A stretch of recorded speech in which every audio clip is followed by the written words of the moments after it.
Volvámonos Verdes. Síguenos en Spotify.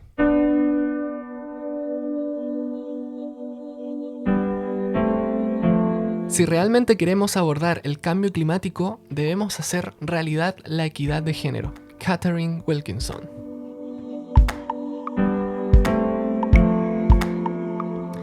Hola a todos, estamos en una nueva entrega de nuestro lindo podcast Volvámonos Verdes. Antes de partir, queremos agradecer a nuestros queridos auspiciadores en Barra Humo Recolector y Kombuchacha. Además, queremos comentarte que ya puedes unirte a nuestro Patreon, donde podrás apoyarnos y además recibir acceso anticipado a nuevos episodios y videos exclusivos del podcast. El link lo pueden encontrar en la descripción de este episodio. Ahora sí, vamos con el episodio de hoy. Esta vez vamos a darle el espacio a la generación más joven.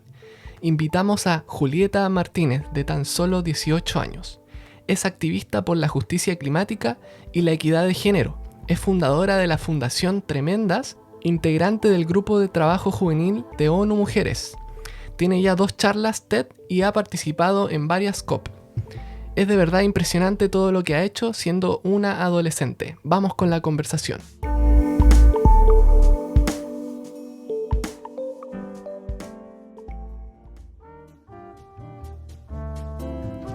Entonces partamos. No sé si tuviste tiempo de ver las preguntas que te íbamos a hacer, pero eran relacionadas a las charlas que habías dado también. Sí, entrar un poco más. Tenían la revisé un poquito, que tenía que ver con fondos, feminismo y medio ambiente, interseccionalidad. Me encantaron, de verdad. Sí. Porque se acopla mucho a lo que trabajo y muchas veces me llegan como preguntas estándar cuando voy a distintos espacios, así que se lo agradezco también. Bien, sí, porque me interesó harto el tema cuando vi tus charlas. Por ejemplo, las charlas TED, dije, ya, yo he escuchado esto antes de que el feminismo, la equidad de género tienen que ver con el cambio climático, pero no lo había entendido en profundidad, y ahí lo empecé a leer más y dije, no, es súper interesante y hay que entregárselo más a la gente esa información. Y lamentablemente es un tema que no mucho se habla, así que estamos tratando, ¿verdad? Desde lo que fue la COP 26, estamos un poquito tratando de mover el tema de la perspectiva de género, porque es importante, sí, que igual se entiende que mucha gente no vea esa correlación, ¿no? Porque es un tema relativamente nuevo, pero claro, desde ejemplos cercanos, desde vivencias, en verdad, se empieza a generar este pequeño vínculo, este pequeño link, y por otro lado tenemos estadísticas, que es algo lo que más espera la gente, ¿no? El número concreto. Estudios que lo están demostrando, sí. Pero antes de entrar a ese tema, yo tenía mucha curiosidad, Julieta, porque yo, la verdad, no tengo mucho contacto con gente de 18 años o menores. Yo, no sé, pues soy como 10 o 12 años mayor que tú, y me quedé ahí con la gente que tiene más o menos 30 años. Y quisiera saber, desde tu visión, desde tú ahora vienes saliendo del colegio, ¿cierto? Ya terminaste el colegio, me parece. Sí, terminé el colegio, estoy como este limbo en donde ya... Bueno, terminé el colegio, pero todavía no entró a la U. Y estoy en una etapa de mucho autodescubrimiento, en verdad. De hacer proyectos que siempre quise hacer, pero nunca tuve mucho tiempo. Estoy dirigiendo un documental, así que estoy... Bacán. Estoy bien chocha. Sí, es verdad que es como un limbo ese momento. Y entonces mi curiosidad era de si tú viste en tus compañeros de curso en el colegio de cómo está la conciencia ambiental actualmente, porque hace 12 años atrás, cuando yo salí del colegio el 2010, era, a mi parecer, nula. Teníamos más o menos una buena educación, por suerte, en mi colegio, pero a los compañeros de curso no les interesaba en lo más absoluto el tema del medio ambiente y el cambio climático. Más les interesaba qué iban a estudiar y qué iban a hacer cuando fueran adultos. ¿Y ahora cómo está eso? Perdona. Sí. Dime. No, yo creo que es una mezcla de cosas, la verdad. Por un lado, todavía falta la conciencia. Me duele decirte que todavía hay un largo camino por recorrer, pero creo que si en algo hemos avanzado es en descubrir el problema o analizar el problema, que tiene que ver muchas veces con qué herramientas se les entrega a los docentes. En el fondo, nadie preparó a un grupo de profesores y profesoras a tener una cantidad de alumnos gigantesca que digan, oye, ¿qué está pasando con el medio ambiente? ¿Qué tiene que ver con qué pasa con la escasez hídrica? ¿Por qué existen resfriados climáticos? En el fondo, fue como una avalancha de preguntas a raíz de una avalancha de conciencia. De hecho, en valga redundancia, a raíz de todos los movimientos ambientales que hoy en día este último tiempo se han levantado, que muchas instituciones educacionales no supieron cómo manejar. Y también por otro lado, también tenemos una burbuja de instituciones que no han hablado del tema, no lo han tocado y también tampoco no saben muy bien cómo abordarlo. En mi caso personal, me tocó que yo me empecé a involucrar un poquito más en la crisis climática, lo que significa cómo está afectando a nuestro ecosistema, también por el mundo con el que me involucré, el mundo de la innovación, el mundo del emprendimiento, que de alguna forma u otra siempre hablaba de la sustentabilidad o de la sostenibilidad. Sí. Y ahí también me di cuenta mucho de este ciclo que se repetía constantemente, que era niños que saben de la crisis climática, pero no saben muy bien a quién recurrir o dónde conseguir la educación. Los docentes están en la misma situación y el ciclo se repite. Además que cuando se habla de crisis climática, ¿no? De cambio climático, muchas veces nos quedamos en el problema. Nos quedamos en el decir, oye, ¿sabes que hay un problema? Tenemos un sobregiro ecológico, A, B, C, D, E, y tienes una generación de niños, niñas y niñas súper desesperanzados, con mucha incertidumbre, con no saber muy bien qué hacer y cómo hacerlo. Sí. Porque solo te presentan el problema, ¿no? Claro. Pero sí, es una serie de cosas, pero estamos mejorando. Eso te lo puedo asegurar, que no es un mejorando un poquito al voleo, sino que lo estoy viendo, sobre todo desde colegios rurales que hoy en día han trabajado hace años el tema del reciclaje, el tema del compostaje, el tema del reciclaje, que vaya a la reutilización de materiales. Yo creo que la gente que le falta para cambiar está en Capital, está en Santiago, que parece que todavía no está entendiendo que el cambio es más que necesario. No todo el mundo, esto no es un ataque a la región metropolitana, por supuesto que no, pero es un llamado a la acción sin lugar a dudas, sobre todo a los colegios privados. Te lo digo porque yo estudié en uno. Sí, me parece. Eso sí, por suerte, incluso la gente de mi generación, que ahora tienen ya 30 años, yo he visto que también su conciencia ecológica ha aumentado con los años, de ser 0 a ser un poco más. Me alegro mucho. Es lo que más necesitamos. De eso se trata el trabajo intergeneracional, de poder apoyarnos también en generaciones que tienen más experiencia, que han vivido por distintos problemas o sin problemas similares a los nuestros y ver cómo poder potenciarnos, ¿no? Claro, exacto. Y bueno, ahora sí te quería preguntar este tema que tú hablaste harto en las charlas TED, y también lo he visto en tus redes sociales, que es la interconexión entre la equidad de género y la crisis climática. Y quizás mucha gente, aún de mi generación o de cualquier generación, se pregunta, ¿pero qué tiene que ver el cambio climático con el feminismo, por ejemplo? Y en realidad tienen mucho que ver. Entonces quisiera que tú nos expliques en tus palabras cómo están relacionados. Uy, ¿por dónde parto? Porque es muy complicado. Porque es un tema muy lindo, pero también muy complejo. O sea, muy lindo el tema de que te encuentras como en un mundo nuevo, algo muy explorable, y como poco a poco se ha puesto sobre la mesa. Hay mucho que, no solo de lo que hablar, ¿no? Sino que pasar a la acción o empezar a aplicar. De hecho, me toca muchas veces distintas personas en distintos espacios, charlas, conferencias, paneles, o hasta en grupos de amigos y amigas, la pregunta al millón, tipo, Julita, ¿por qué le pones perspectiva de género a todo? Claro. ¿Por qué siempre habla de perspectiva de género? O sea, partió del tema del feminismo, pero ahora con el cambio climático, o sea, ¿qué tiene que ver? Claro. Y el tema es ese, que tiene muchísimo que ver, y tenemos estadísticas, tenemos data, sin embargo, hay una necesidad de amplificar este tema, pero muchísima, y sobre todo hoy más que nunca, en el contexto de crisis y de cambio que estamos viviendo. No solo por la pandemia del COVID-19, sino por la era en la que vivimos y el rediseño de mundo el que estamos viviendo. O sea, el contexto, conflicto armado, el tema de la era digital, el cómo vivimos la era digital. O sea, los cambios los estamos sintiendo y tenemos que empezar a pensar, a tener siempre presente que nadie se puede quedar atrás, que nadie tiene que quedarse atrás.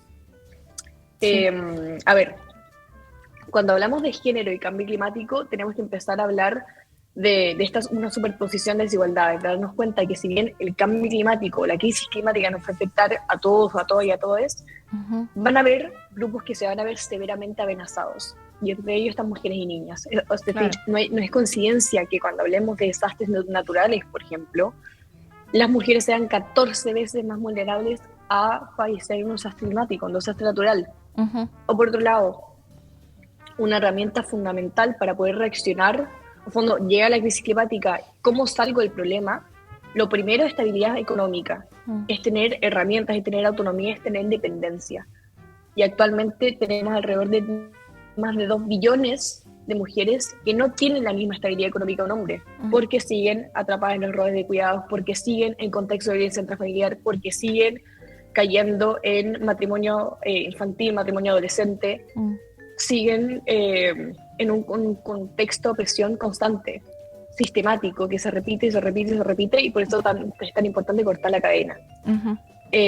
Por otro lado, cuando hablamos de soluciones, ¿no? Hablamos de adaptación, mitigación, resiliencia. Cuando hablamos de cambio climático, lo primero que te dicen es: tenemos que disminuir las emisiones de carbono, tenemos que hacer de nuestra rutina, ¿no?, más sustentable.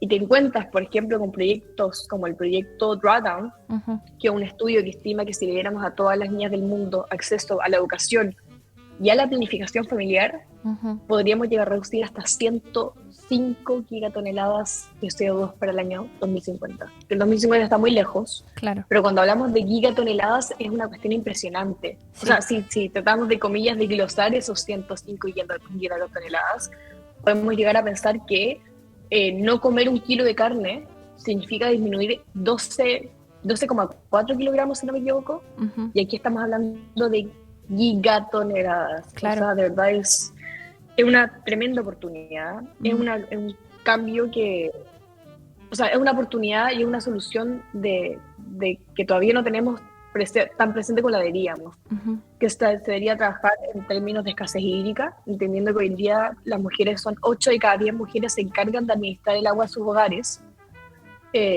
como en general cada problema que estamos enfrentando. Es la oportunidad de decir: ¿quién entiende mejor los problemas que hoy en día están afectando al planeta que quien las vive todos los días de su vida? Y por eso mismo que no nos quedemos solo en problemas, sino que también podamos llegar a basar la solución. Claro, sí. Y lo otro interesante, bueno, fue todo lo que tú dijiste, ¿no? Que están mucho más expuestas, son más vulnerables en general a la crisis climática. Y yo había escuchado el otro día un podcast donde entrevistaban a Cristiana Figueres, no sé si la conoces, que participó en distintas COP ella. Sí, la conozco perfecto. Sí. La conozco perfecto porque estuve con ella. Bacán. La que nos conocemos en persona, una mujer muy amable y muy inteligente. Me imaginé que la conocía. Y ella en una entrevista decía pues que ella participaba en distintas COP y que ha visto cómo en las COP en las que hay mayor presencia de mujeres en distintos papeles que están cumpliendo, se logra tomar mejores decisiones, son decisiones de más largo plazo, son más inclusivos, escuchan más a distintas personas de distintas realidades. Entonces eso también tomar en cuenta. Totalmente. Y se conecta muchísimo con un concepto que yo siempre me gusta llamarlo el concepto de oro, porque es algo que llevo conmigo a todos lados y que tiene que ser súper reforzado, que tiene que ir con esta interseccionalidad. Que en fondo, de hecho lo mencioné antes, pero no mencioné la palabra como tal, el concepto como tal, que es un poco el entender que hoy en día las crisis nos afectan, o sea, el mundo está viviendo un contexto de crisis, pero nos va a afectar distinto, ¿no? Es distinto si tengo o no tengo acceso a internet. Es distinto si tengo acceso a la educación o no tengo acceso a la educación. Es distinto si una zona rural como es una zona urbana. Si estoy en contexto de violencia intrafamiliar o vivo en una casa donde me siento segura. En fondo, depende mucho de cómo voy a poder salir de una crisis o poder enfrentar una crisis, ser resiliente, ¿no? Depende del contexto en el que viva y el entorno con el que conviva. ¿Qué herramientas tengo para poder no solo reaccionar al problema, sino también salir de él? Valga la redundancia. De eso tiene que ver un poco la interseccionalidad. Por eso es tan importante cuando se habla de perspectiva de género. No se habla de cuota de género. No se habla de una obligación que te pone en fondo en una empresa tengo que poner a 2 mujeres porque me siento obligado, porque si no estoy rompiendo una regla, ¿no? va muchísimo, esto no tiene que ver con obligación, tiene que ver con una necesidad.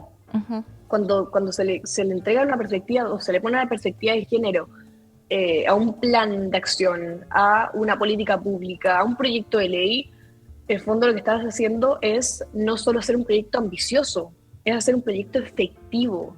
Uh-huh. Y cuando hablamos de efectividad nos damos cuenta de, en fondo, si hoy en día tenemos a un 80%, por ejemplo, de los refugiados climáticos son mujeres y niñas, por supuesto que hay que poner la perspectiva de género, porque hay problemas que muchas veces no se ve. Se nos olvida que los refugiados climáticos, de nuevo, que muchas veces, algunas veces migran por no tener acceso al agua o agua potable, o dependen de herramientas súper insalubres. De nuevo, que 8 de cada 10 mujeres se encargan de administrar el agua en sus hogares no es un tema menor, porque esas mujeres están constantemente pensando el agua del consumo humano, el agua para la comida, el agua para los animales, el agua para las plantas.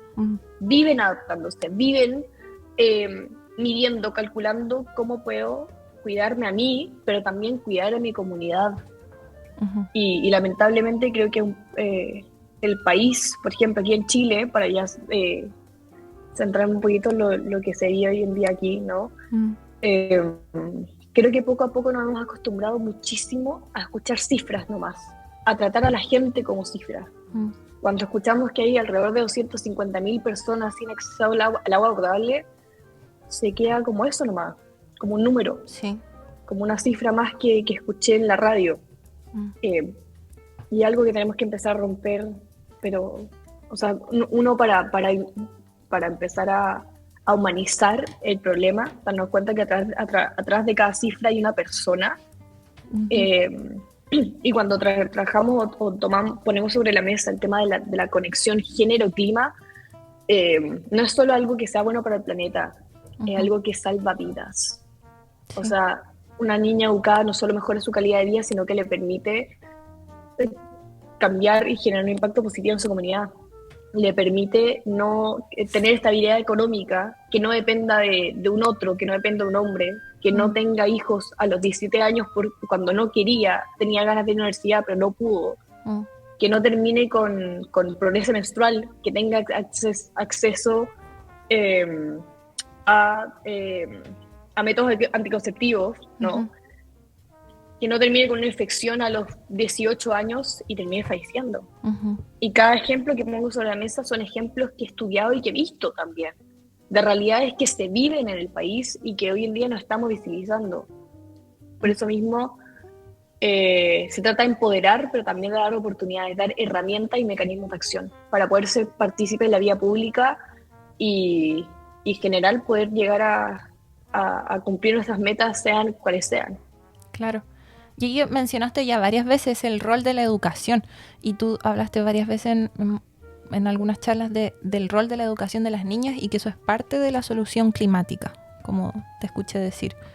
Y lo mencionaste, pues que al educar a las niñas se lograría reducir las emisiones. Yo lo busqué eso del proyecto Drawdown y decían que efectivamente era como de todas las soluciones climáticas para disminuir las emisiones a nivel mundial, la educación de las niñas era una de las que más contribuía a la disminución y eso me impresionó mucho. No lo sabía.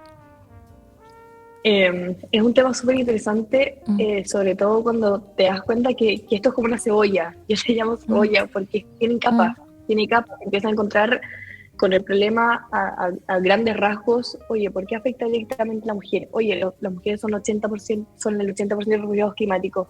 Oye, ¿qué tiene que ver con la estabilidad económica? ¿Qué tiene que ver con el trabajo no remunerado? Y poco a poco te empiezas a encontrar con estas conexiones, ¿no? Estos links que mencionaba anteriormente.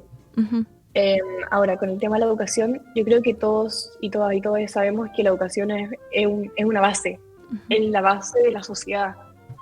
Cuando antes dije el tema de una persona, o sea, una niña educada no solo mejora su calidad de vida, sino que le permite generar un impacto positivo, es porque cuando hablaba antes de esta autonomía, de esta independencia, no es solo un punto más que menciono, ¿no?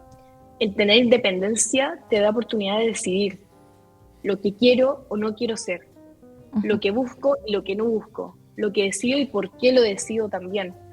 Te da voz, te da voto, te da participación en la vida pública, te da la herramienta de darte cuenta que tú eres parte de esta ciudadanía, eres parte de la sociedad civil, que puedes tener una vida activa dentro de esta ciudadanía y te da la oportunidad de influir en tu comunidad.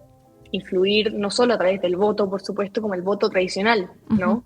Pero influir en la gente con la que convives, generar un impacto positivo, mover a tu comunidad.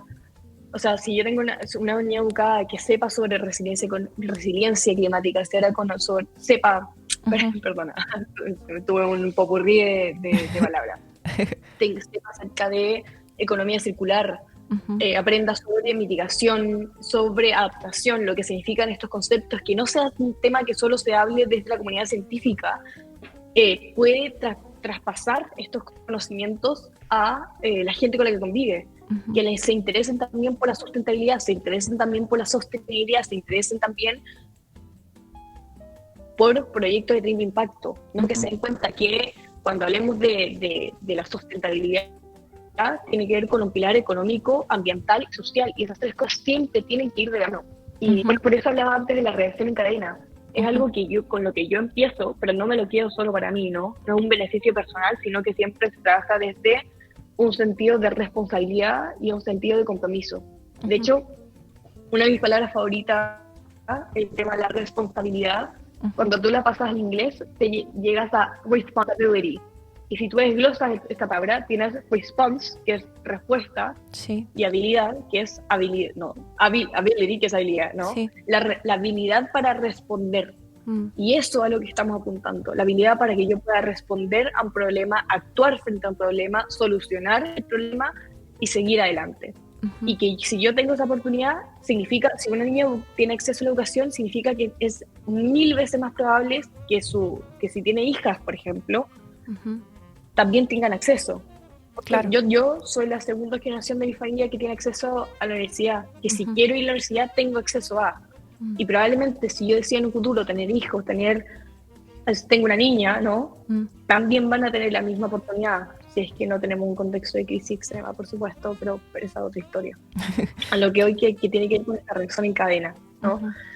Por eso mismo es tan importante la educación medioambiental en general. Es qué le enseñamos a los niños y niñas cuando están en la escuela.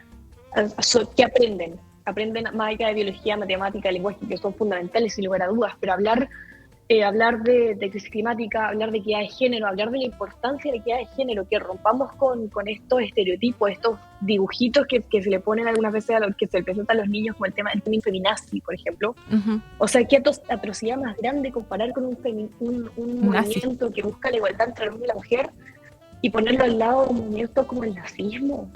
Hasta el día de hoy yo no lo entiendo, lo encuentro es una atrocidad.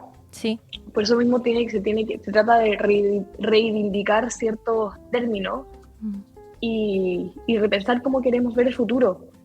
Si es que cómo llegamos a ese futuro, sobre todo con un IPCC, un panel intergubernamental de expertos sobre cambio climático que te dice, te quedan 7 años para curvar los efectos de la crisis climática. 7 años o llegamos a un punto de no retorno. Y genera desesperanza, ¿no? Pero cómo cambiar esa desesperanza a soluciones, a acción, a buscar soluciones. Tenemos que empezar a buscar cambios. ¿Y cuál es el mejor cambio? La educación de las niñas como social climática. Oye, Julieta, yo estaba hablando de todo esto que tú decías con el Seba, ¿no? Con quien hago el podcast. Y nos preguntamos, el Seba le hacía la pregunta y a mí también, ¿por qué a las niñas y por qué no a los niños y las niñas? Yo le digo, por supuesto que es importante educar con educación de calidad tanto a niños como a niñas, pero el problema es que tenemos una inequidad, ¿no? Por eso tú te centras en la educación de las niñas. Claro, o sea, es una perspectiva de género y también porque me baso en la data. Hoy en día, antes de la pandemia, antes de la pandemia del COVID-19 había alrededor de 263 millones de niños y niñas que no tenían acceso a la educación. Más del 80% de esos 263 millones son niñas. Claro. O sea, no es una cuestión que la tome al azar.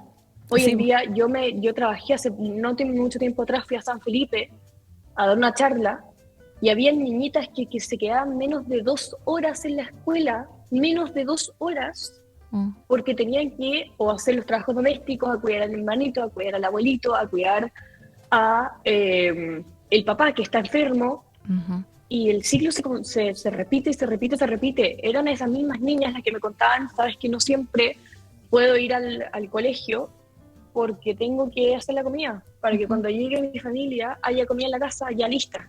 Claro. En San Felipe, perdón, 12 años, ¿eso fue o 10. en Chile o dónde fue? Chile, en San Felipe. De hecho, no está muy lejos aquí Santiago, está un par de horas en auto. ¿Cachai? Entonces es una problemática que la gente no está viendo, porque tampoco los medios lo trabajan, porque no todo el mundo está, o sea, si la crisis es tan, o sea, a ver, hablemos ya de la crisis climática. ¿Cuántas veces escuchamos a los medios hablar de la crisis climática? Que si bien ya hay programas nuevos que tocan el tema, o ciertos espacios como de conversación que hacen preguntas relacionadas a la sustentabilidad, pero es prácticamente nulo. Este tema todavía está muy por debajo de la alfombra. Y por eso es tan importante. O sea, yo creo que todo el mundo da por hecho que la educación es fundamental, ¿no? Tener acceso a la educación, y una educación de calidad, una educación integral, una educación holística. Sí. El segundo paso es ver cómo llegamos a la educación holística y qué temas tocamos, ¿no? Que tiene que ver con todo lo que te mencionaba anteriormente. Antes que se me olvide, porque bueno, eso me pasa un poco constantemente. Soy como una rama tengo ramas y ramas de temas y voy saltando de uno al otro. Pero un tema que no quería dejar afuera, sobre todo porque estamos hablando de educación, ¿no? Hace un ratito atrás hablé de pobreza menstrual, ¿no? En fondo que un poco cuando por un lado el tema del tabú de la menstruación, el tabú de la regla, y la falta de acceso a toalla higiénica, todo lo que usamos en el fondo cuando llega esos 7 o más días del mes, ¿no?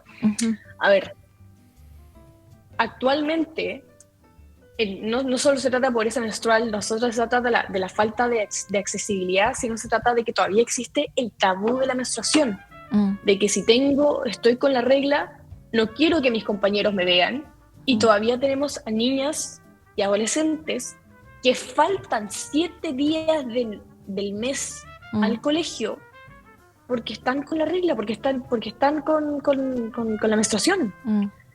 O sea, son 7 días en un mes. 7 de 30, ponte tú. Sí. Es muchísimo. Estamos hablando de niñas que se atrasan, que no saben muy bien cómo poder seguir con sus estudios. Además tiene el tema de la labor doméstica, así que aún más faltan al colegio y terminan por optar por la deserción escolar. Terminan por como no terminaron la escuela, están en un contexto muchas veces de pobreza multidimensional, no tienen estabilidad económica, terminan casándose con una persona que les entregue esa estabilidad porque ellas solas no la tienen. Y de nuevo, vuelvo a la misma cadena que mencionaba antes, muchas veces como no tienen autonomía, no tienen independencia, viven en casas en contextos súper tóxicos de violencia familiar, pero no pueden salir, no saben cómo salir. Y esto porque de nuevo, la educación es la base de la sociedad. Sin educación estamos exponiendo a millones de niñas y adolescentes a no solo perder oportunidades, sino de perder la vida. Es un tema que cada vez más, no solo hablar, sino que actuar en base a ello. ¿Cuáles son las soluciones? ¿Cuáles son las políticas públicas que vamos a hacer para pasar de la teoría a la acción, ¿no?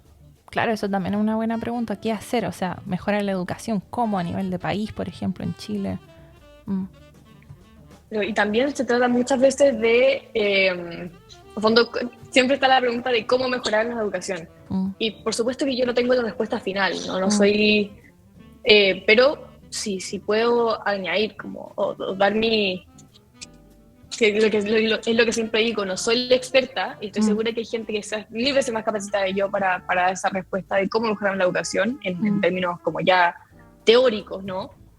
Pero creo que un punto que no se puede quedar bajo la mesa es el tema de educar a los docentes, las y les docentes. Porque a mí me tocó ver a mis profes preocupados porque no tenían las respuestas cuando yo llegaba hablando de sobre giro ecológico, de ese tipo de temas. Pero no tenían respuesta no porque no quisieran, sino porque nadie les preparó cuando estaban formándose para ser docentes, que iba a llegar una chiquilla de 15 años a decirle, ¿qué es esto? ¿Me entiendes? Sí. Porque el mundo está cambiando muchísimo. Sí. Hay temas que se hablan en la escuela que antes nunca se hablaron. O sea, el estallido social en el país cambió muchísimas cosas, cambió, nos replanteamos muchas veces, a mucha gente se replanteó la vida entera. Y por eso mismo, tenemos que adaptarnos, acoplarnos al cambio y aprovecharlo también. Sí. No, y ya el hecho de que tú estés hablando de esas realidades, por ejemplo la de San Felipe, yo eso no lo sabía, en mi ignorancia total.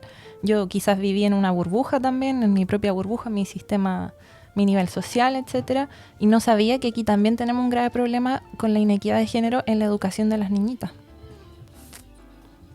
Es un tema que la verdad es que yo también estaba, antes de ir a dar ese taller, yo también estaba en la ignorancia completa, la verdad.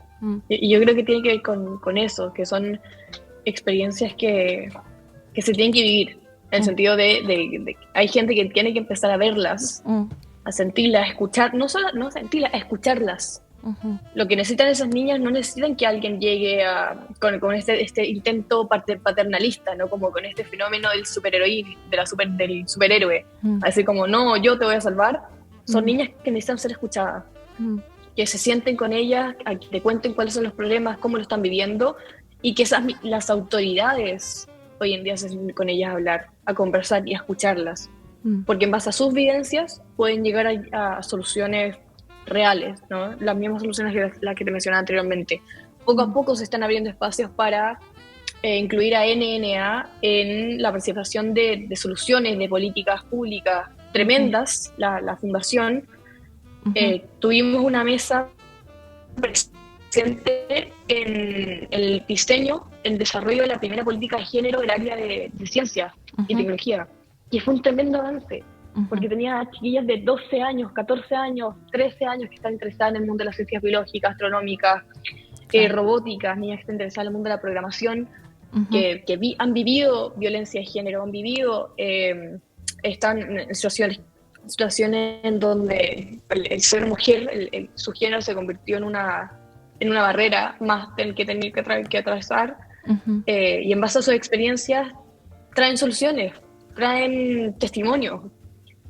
Así que, total, tiene que ser no solo preguntarles cómo se sienten, sino incluirlas, invitarlas a que sean parte del diseño de esta nueva sociedad. Sí. Cuando dijiste NNA, para quien no sepa, es niños, niñas y adolescentes, ¿cierto? Efectivamente. Yo antes tampoco lo sabía, pero ahora ya lo sé. Y bueno, hay quizás mi ignorancia, pero yo quisiera clarificar unos términos. Por ejemplo, entiendo, ¿no? Cuando las niñas las educas, como vi en algunas de tus charlas, y en otras les das una voz, ¿no? Se pueden empoderar. Y podríamos decir que también se pueden volver un agente de cambio. Y el término agente de cambio todavía lo escucho mucho, pero aún no tengo muy claro qué es un agente de cambio. Si es como un líder o no necesariamente.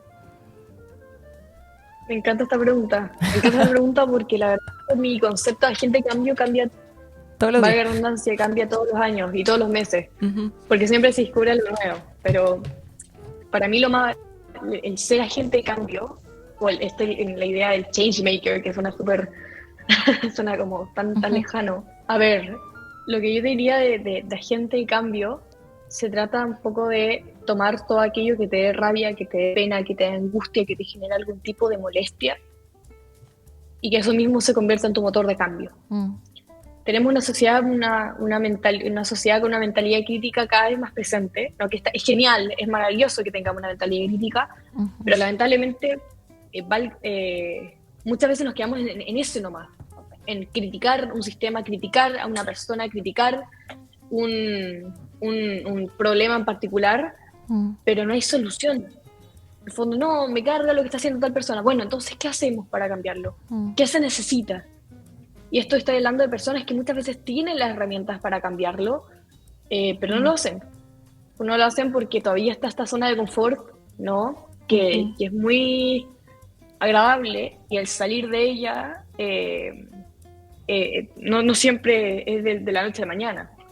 Por eso mismo lo que busca la gente de cambio, lo que busca esta persona que está constantemente buscando soluciones, que yo creo que está muy ligado al trabajo del activista actualmente, es decir, ¿qué herramienta necesito? ¿Con quiénes trabajo? ¿Qué puedo hacer yo como persona? ¿Y cómo puedo hacer que mi trabajo siempre sea no solo en beneficio personal, no solo para mí, sino que para mi comunidad, la gente que me rodea, poder involucrarles en este cambio y que tenga un efecto positivo en todos, en todo y en todos. Sí. Para mí, si la gente cambia, se trata mucho de siempre estar buscando soluciones que sean holísticas, ¿no? Que en el fondo, si tengo acceso a internet, si tengo acceso a un computador, si tengo acceso a un teléfono, tengo un acceso a una cantidad de información impresionante que nunca antes había tenido en la historia de la humanidad. El abrir teléfono, abrir Google, es una cosa que nunca se veía antes.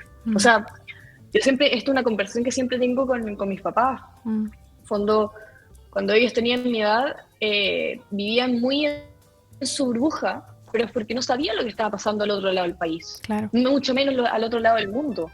Con suerte, cada cierto tiempo, por la radio, por no sé, por distintos medios que tenían en su minuto. Además que están en un contexto de dictadura, que no es menor. Cuando es aprovechar las herramientas que hoy en día tenemos, aprovechar, si tienes la oportunidad de informarte, infórmate, estudia. El estudiar un tema es el primer paso para incentivarte a sacar adelante un proyecto, a trabajar en un proyecto con otras personas y realmente pasar la acción. Fondo, que cada idea que tenga en mi cabeza no se quede solo idea, que se convierta en una realidad. Y de hecho para eso están las organizaciones sociales hoy en día, organizaciones de la sociedad civil como tremendas, que lo que buscan en fondo es darte esas herramientas para poder sacar ese proyecto adelante, ¿no? A esas personas que están interesadas en convertirse en agente de cambio, pero no saben muy bien cómo, darles comunidad, darle un espacio seguro para crear, para construir, y en base a ello salir adelante. Qué bacán. Sí, pues si yo hubiese tenido ahora 16, 17 años, tenía muchas ganas de hacer cosas, pero no sabía cómo unirme a otras personas para lograr hacer lo que quería hacer. Me habría unido a Tremenda, sí o sí. Me queda más claro entonces. Y también siento que lo de agente de cambio tiene mucho que ver con la colectividad, con el trabajo en equipo. No se trata de una individualidad que solo logras todo solo. Claro, y estamos muy acostumbrados al individualismo, al primero yo, segundo yo, tercero yo, que también es el modelo en el que vivimos, un modelo que es extractivista, un modelo que nos hace competir constantemente. O sea, para darte un ejemplo súper concreto, desde que empezaron que pareciera no tener nada que ver, pero tiene muchísimo que ver, desde que empezaron algo que podríamos llegar a denominar estereotipos de belleza tradicional, actualmente desde el lado occidental, la competencia entre niñas explotó. O sea, las niñas y adolescentes no se veían como compañeras, se veían como competencia. Tremenda, unas cosas que siempre trata de reforzar es romper como el sistema cultural o sea, la cultura que tenemos hoy en día. Chimamanda, una de mis escritoras favoritas, dijo en su minuto: la cultura no hace a la gente hace la cultura. Y si tiene la oportunidad de hacerla, tiene la oportunidad de cambiarla también. Sí. Y eso trata un poco. También la cómo ley. cambiamos el sistema a un punto que no deje a nadie atrás. Claro. Sí, vos que mencionaste a Chimamanda Ngozi, se llama, ¿cierto? La escritora, creo que es de Nigeria. Súper buena. Sí, leí un libro de ella hace poquito, muy bueno. Y bueno, también mencionaste ya el tema, pero también yo quería dejar más claro qué significa que todo está relacionado con todo, de cierta forma, y tú mencionas la interseccionalidad, que tiene que ver con eso, ¿no? Claro, de hecho, creo que lo hablamos hace un ratito, ¿no? Que es un poquito por eso lo mencionaba este tema del concepto de oro. En el fondo, cuando hablamos de superposición de desigualdades, es darme cuenta que los problemas no me afectan igual, según qué herramientas tenga y cómo pueda salir del problema. Yo, por ejemplo, me reconozco una niña pero súper privilegiada, porque tuve acceso al internet, tuve acceso a la educación y tengo un núcleo familiar que me ha apoyado muchísimo en cada cosa en la que ha hecho, que he hecho. Y por eso mismo, el tener acceso a la educación me dio la oportunidad de decir: si tantas oportunidades tengo, más tengo que salir de la zona de confort, más tengo que empezar a innovar, más tengo que empezar a crear, para que todas las personas tengan las mismas oportunidades, para que todas las niñas tengan las mismas oportunidades. No el tema de emparejar la cancha. Por otro lado, bueno, creo que lo expliqué antes, pero para darle una vuelta nuevamente, tiene que ver con cuestionarse muchas cosas, ¿no? Que tiene que, en fondo, es decir, hoy en día hay una problemática, ya sea la crisis ecológica, con la crisis económica, con las crisis de derechos humanos, que me van a afectar distinto según el espacio en el que conviva y el entorno con el que conviva día a día. Si soy parte de un pueblo originario, me va a afectar distinto. Si estoy en situación de discapacidad, me va a afectar distinto. Si soy una niña, como soy una persona de la tercera edad, me va a afectar distinto. Porque, de nuevo, tengo contactos, tengo un círculo de apoyo distinto. Muchas veces las niñas se quedan afuera porque todavía tenemos una sociedad súper autocentrista, en donde si tienen un problema y lo quieren expresar, lo cuentan como si no fuera importante. No, como no, espera un ratito. Sí, veamos asuntos más importantes primero. Claro. Y muchas veces se habla de los niños van primero, pero efectivamente los niños y niñas van primero. Fue un eslogan que queríamos poner porque se ve bonito. Claro. Que paradójicamente le pasa lo mismo a la gente de la tercera edad. Sí, también. Que se encuentran muchas veces de sentirse inútiles porque la sociedad la hace sentir inútil. ¿Cachai? Entonces, de eso se trata la interseccionalidad, de entender que hoy en día hay problemáticas que nos van a afectar distinto, constantemente, y por eso mismo, para sacar adelante soluciones que sean realmente efectivas, por eso hablaba antes tanto de la efectividad, que es una palabra que me encanta, el concepto me encanta, tiene que ver con que darse cuenta que esta diversidad nos tiene que enriquecer, no nos tiene que separar. Que eso mismo es lo que va a hacer que, en fondo, si tengo una política pública que considere distintas perspectivas, distintas realidades, distintas vivencias, me doy cuenta que puedo hacer la pega mejor. Que no solo estoy haciendo una solución que ayude en un 1% de la población, sino que ayude efectivamente a todos y a todos. Me gusta. Me gustó también algo que habías dicho tú, no sé dónde, en redes sociales puede ser, que habías dicho que estamos hoy en día repensando muchas cosas. Estamos repensando un nuevo mundo. Desde la economía, la política, la forma del desarrollo económico, todo eso. Me parece que Total. Está, sí, muy relacionado hecho, también con la... el tema de repensar la forma de hacer política, que lo personal es político, ¿no? Que va más allá de la gente que está en el Congreso. Claro, sí. Y muy relacionado con que se está escribiendo una nueva constitución, que ya se terminó de escribir, que está lista. La nueva constitución. ¿Cómo pasa el tiempo? Sí. Y bueno, quizás ya podría ser la última pregunta. La verdad, al escuchar todo esto de ti me nació te admiro enormemente por todo lo que has hecho y todo lo que has logrado antes de cumplir 18 años. Y me imagino que todo esto te llena mucho el corazón, ¿no? Que viene de mucha pasión que llevas dentro por querer cambiar las cosas, querer aportar y ser un agente de cambio tú misma. Pero también me imagino que eso agota mucho. Yo he escuchado muchas veces activistas decir que el activismo agota, te quedas sin energía, y también vienen todas estas noticias malas, ¿no? De que el cambio climático es irreversible, de que estamos cercanos al punto de no retorno. Entonces todo esto genera esto que se conoce como ecoansiedad, y me da curiosidad saber cómo tú equilibras todos esos sentimientos, como por un lado la pasión que tienes por cambiar las cosas, por tener nuevos proyectos, y el cansancio y también la ecoansiedad, todo eso junto. Yo creo que efectivamente el activismo es un poco agotador, bueno, bastante agotador la verdad, pero porque se siente como estar constantemente peleando contra un sistema que es enorme. Es como como historia de como Goliat, ¿no? Estar frente a Goliat y decir qué tengo que hacer, cómo lo puedo hacer, con quién tengo que hablar. Que si bien poco a poco hemos encontrado aperturas, poco a poco hemos podido influir en ciertas decisiones, pareciera que es interminable, ¿no? A mí me encantaría que en el futuro las próximas generaciones no tengan que ser activistas, no tengan que ser feministas, nada, no porque no ame el activismo ni el feminismo, es algo que está súper presente en mi corazón, pero es porque no tengan la necesidad de hacerlo, porque tengan derecho y espacio y oportunidades ya desde el minuto 1. Así que sí, es desgastante, bastante. Además que tienes mucha noticia negativa, que es en fondo cuando estás tan involucrado en este tema, eres la primera persona en consumir esas noticias. O sea, cuando salió el reporte IPCC en términos de adaptación y mitigación, nos dijeron, nos quedan 7 años para revertir el efecto de la crisis climática, se me cayó la cara, se me cayó la cara del suelo. Porque te da más urgencia y también te genera una sensación de pánico, pero yo creo que de hecho conecto esta pregunta con una pregunta que me hiciste antes, el tema de la gente de cambio. Creo que si algo lo tenemos los activistas de resiliencia, es que toda esa noticia vana la convertimos en acción, que esa rabia o esa pena o esa angustia sea lo que nuevamente nos moviliza a decir, bueno, ¿qué tenemos que hacer? ¿Con quién tenemos que hablar? ¿Y cómo lo hacemos?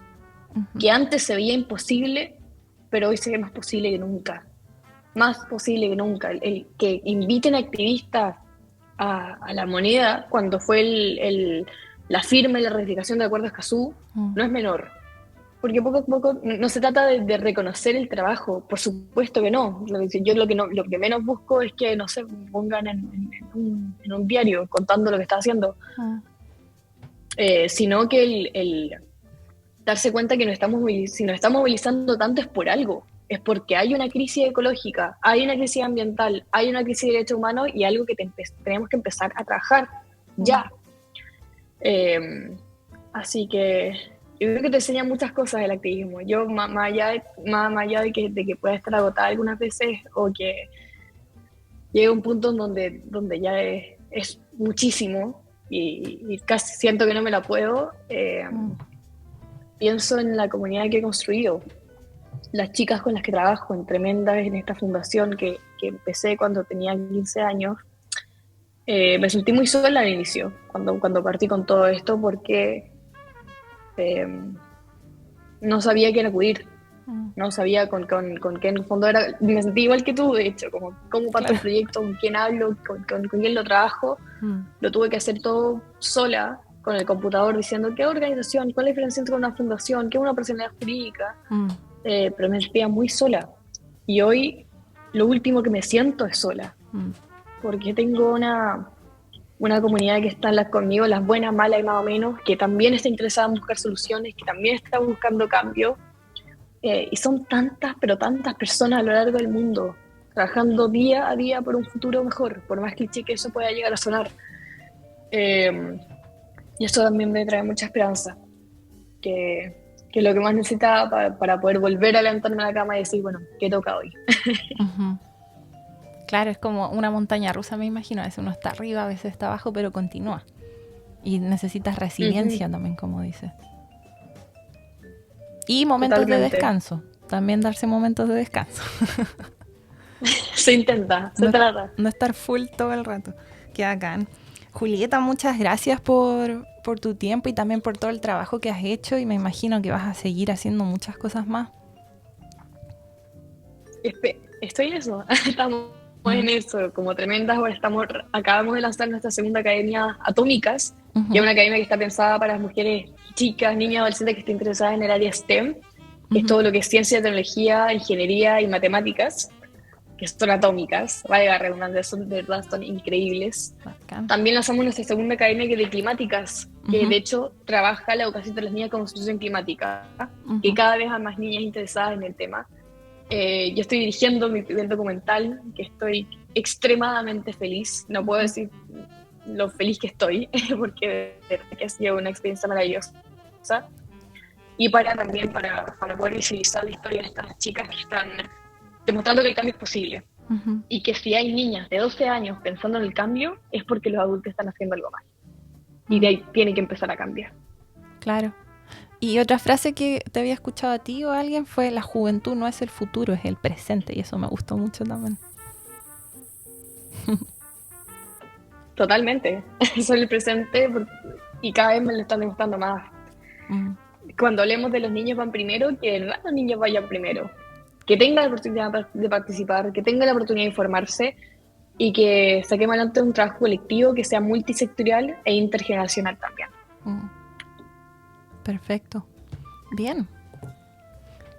Yo creo que aquí terminamos de grabar. Muchas gracias, Julieta. Oye, muchas gracias por todo. Se pasaron, de verdad. Yo Perdón prendí esta la cámara. caída de internet, de hecho estoy conectada con datos móviles y estoy gastando todos mis datos. Oh, sí.